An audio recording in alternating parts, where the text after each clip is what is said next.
সবাইকে স্বাগত জানাচ্ছি। আমি ফিরোজ তোহা। শুরুতেই সংবাদ শিরোনাম জানিয়ে দেব এই মুহূর্তে হাতে পাওয়া সর্বশেষ গুরুত্বপূর্ণ আপডেট আন্তর্জাতিক সংবাদ। শুরুতেই জানাবো সৌদি আরবে ইয়েমেনের সশস্ত্র গোষ্ঠীর হামলায় আহত 11 বেসামরিক, বড় হামলার আশঙ্কা। ইয়েমেনের হুদি বিদ্রোহীদের হামলায় সৌদি আরবের দক্ষিণাঞ্চলে 11 জন বেসামরিক নাগরিক আহত হয়েছেন। বৃহস্পতিবার এই হামলার পর সৌদি কর্তৃপক্ষ সতর্ক করে বলেছে, হুতি ও ইরানপন্থী ইরাকি মিলিশিয়ারা দেশটিতে সমন্বিত হামলা চালাতে পারে। খবর রয়টার্সের। এবারে জানাবো ইরানি সরকারের পতন ঘটাতে ব্যর্থতায় মোসাদের 2 কর্মকর্তা বরখাস্ত। ইরান সরকারের পরিবর্তনের পরিকল্পনা ব্যর্থ হবার পর ইসরায়েলের গোয়েন্দা সংস্থা মোসাদের 2 জ্যেষ্ঠ কর্মকর্তাকে বরখাস্ত করা হয়েছে।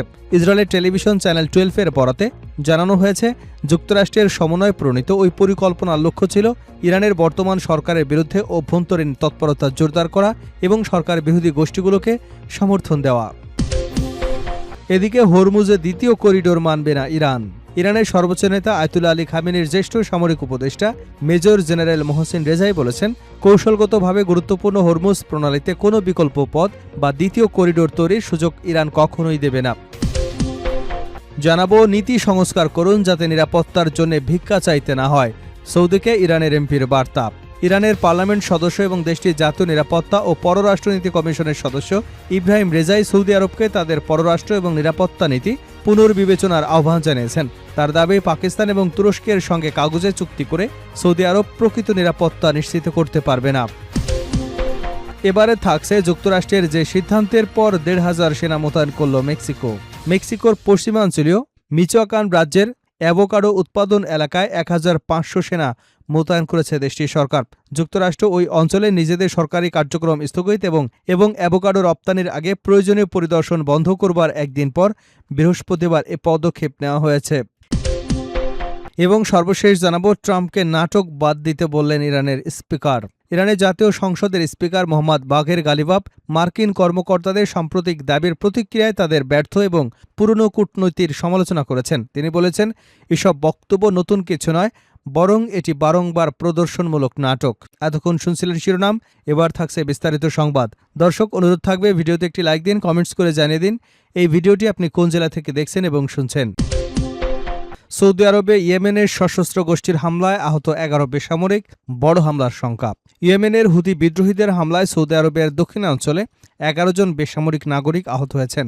বৃহস্পতিবারে হামলার পর সৌদি কর্তৃপক্ষ সতর্ক করে বলেছে, হুদি এবং ইরানপন্থী ইরাকি মিলিশিয়ারা দেশটিতে সমন্বিত হামলা চালাতে পারে। খবর রয়টার্সের। শুক্রবার সৌদি নেতৃত্বাধীন জোটের মুখপাত্র মেজর জেনারেল তুর্কি আল মালিকি জানান, দক্ষিণাঞ্চলীয় নাজরান প্রদেশের হামলায় 7 সৌদি নাগরিক, 1 ইয়েমেনি, 2 মিশরীয়, 1 পাকিস্তানি নাগরিক আহত হয়েছেন। আহতদের মধ্যে 4 বছরের এক শিশু রয়েছে, যার শরীরের 20% পুড়ে গেছে। মালিকি অভিযোগ করেন, ইরান সমর্থিত হুতিরা বেসামরিক এলাকায় নির্বিচারে হামলা চালিয়ে আন্তর্জাতিক মানবিক আইন লঙ্ঘন করেছে। বেসামরিক নাগরিকদের সুরক্ষায় প্রয়োজনীয় সব ব্যবস্থা নেওয়া হবে বলে জানিয়েছেন তিনি। এদিকে সৌদি আরবের জ্যেষ্ঠ কর্মকর্তারা জানিয়েছেন, সৌদি, যুক্তরাষ্ট্র ও মধ্যপ্রাচ্যের কয়েকটি দেশের গোয়েন্দা তথ্য অনুযায়ী ইরানের ইসলামিক রেভলিউশনারি গার্ড কোরের তত্ত্বাবধায়নে হুতি ও ইরাকি মিলিশিয়ারা শিগগিরই সৌদি আরবের বেসামরিক স্থাপনায় সমন্বিত হামলা চালাতে পারে। এসব হামলার সম্ভাব্য লক্ষ্য হিসেবে জ্বালানি অবকাঠামো, বন্দর ও বিমানবন্দরের কথা উল্লেখ করা হয়েছে। এমন পরিস্থিতিতে মিত্র দেশগুলোর সঙ্গে নিরাপত্তা সহযোগিতা আরও জোরদার করার কথা জানিয়েছে রিয়াদ। শুক্রবার সৌদি আরব, তুরস্ক ও পাকিস্তানের মধ্যে একটি প্রতিরক্ষা চুক্তি সই হবার কথা রয়েছে। সৌদি ওই কর্মকর্তারা জানান, সম্ভাব্য হামলার হুমকি উদ্বেগজনক হলেও ইরানের সঙ্গে সংঘাত নিরসনে কূটনৈতিক প্রচেষ্টা চালিয়ে যাচ্ছে রিয়াদ। তবে পরিকল্পিত হামলাগুলো কূটনৈতিক উদ্যোগ ব্যাহত করবার উদ্দেশ্যে হতে পারে বলেও আশঙ্কা করা হচ্ছে। এদিকে গত মঙ্গলবার নাজরান বিমানবন্দরে হামলার দায় স্বীকার করেছে হুতিরা। এর আগে সৌদি আরবের সামরিক অবকাঠামোগত স্থাপনা এবং জাহাজ চলাচলের উপরও হামলা চালিয়েছে ইরানপন্থী গোষ্ঠীটি। ইরানি সরকারের পতন ঘটাতে ব্যর্থতায় মোসাদের 2 কর্মকর্তা বরখাস্ত। ইরানের সরকার পরিবর্তনের পরিকল্পনা ব্যর্থ হবার পর ইসরায়েলের গোয়েন্দা সংস্থা মোসাদের 2 জ্যেষ্ঠ কর্মকর্তাকে বরখাস্ত করা হয়েছে। ইসরায়েলের টেলিভিশন চ্যানেল 12-এর এক প্রতিবেদনে বলা হয়েছে, যুক্তরাষ্ট্রের সমন্বয় প্রণীত ওই পরিকল্পনার লক্ষ্য ছিল ইরানের বর্তমান সরকারের বিরুদ্ধে অভ্যন্তরীণ তৎপরতা জোরদার করা এবং সরকার বিরোধী গোষ্ঠীগুলোকে সমর্থন দেওয়া। বৃহস্পতিবার প্রকাশিত প্রতিবেদনে বলা হয়েছে, মোসাদ প্রধান রোমান গোফমান ও 2 কর্মকর্তার দায়িত্ব থেকে সরিয়ে দেন। বরখাস্ত হওয়া কর্মকর্তাদের একজন মোসাদের গোয়েন্দা বিভাগের প্রধান, যিনি কয়েক মাস আগে পদে নিয়োগ পেয়েছিলেন। অন্যজন ছিলেন সংস্থাটির ইরান বিভাগের প্রধান, তবে তার পরিচয় প্রকাশ করা হয়নি। প্রতিবেদন অনুযায়ী পরিকল্পনাটি এমনভাবে সাজানো হয়েছিল যাতে ইসরায়েল এবং যুক্তরাষ্ট্রের সম্ভাব্য যৌথ বিমান হামলার আড়ালে ইরানের অভ্যন্তরে সরকার বিরোধী কর্মকাণ্ড সক্রিয় করা যায়। একই সঙ্গে বিকল্প রাজনৈতিক নেতৃত্ব প্রতিষ্ঠার সম্ভাবনাও বিবেচনায় রাখা হয়েছিল।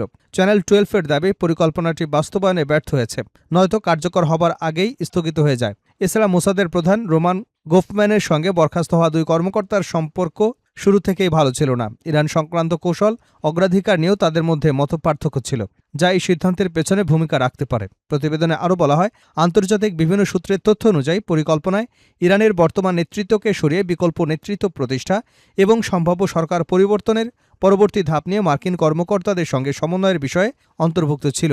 এছাড়া মোসাদ এবং যুক্তরাষ্ট্রের কেন্দ্রীয় গোয়েন্দা সংস্থার যৌথ উদ্যোগে কুর্দি যোদ্ধাদের সহায়তায় ইরানের প্রভাব বিস্তারের একটি পরিকল্পনাও বিবেচনায় নেওয়া হয়েছিল, তবে সেটি প্রাথমিক পর্যায়ে থেমে যায় এবং পরে বাতিল করা হয়। সংশ্লিষ্টদের জবাবদিহির আওতায় আনা হয়েছে বলেও প্রতিবেদনে উল্লেখ করা হয়েছে।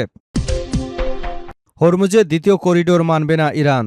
ইরানের সর্বোচ্চ নেতা আয়াতুল্লাহ আলী খামেনির জ্যেষ্ঠ সামরিক উপদেষ্টা মেজর জেনারেল মোহসেন রেজাই বলেছেন, কৌশলগতভাবে গুরুত্বপূর্ণ হরমুজ প্রণালীতে কোনো বিকল্প পথ বা দ্বিতীয় করিডোর তৈরির সুযোগ ইরান কখনো দেবে না।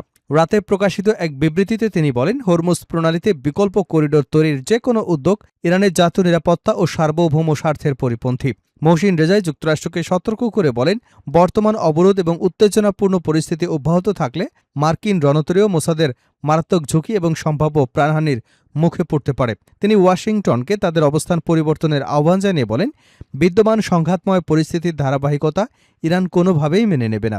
সম্প্রতি ইরানের সুপ্রিম ন্যাশনাল সিকিউরিটি কাউন্সিলের সচিব হিসেবে নিয়োগ পাওয়া রেজাই জোর দিয়ে বলেন, হরমুজ প্রণালীতে আমরা কখনোই দ্বিতীয় কোনো করিডোর খোলার অনুমতি দেব না। হরমুজ প্রণালী বিশ্বের অন্যতম গুরুত্বপূর্ণ জ্বালানি পরিবহন পথ।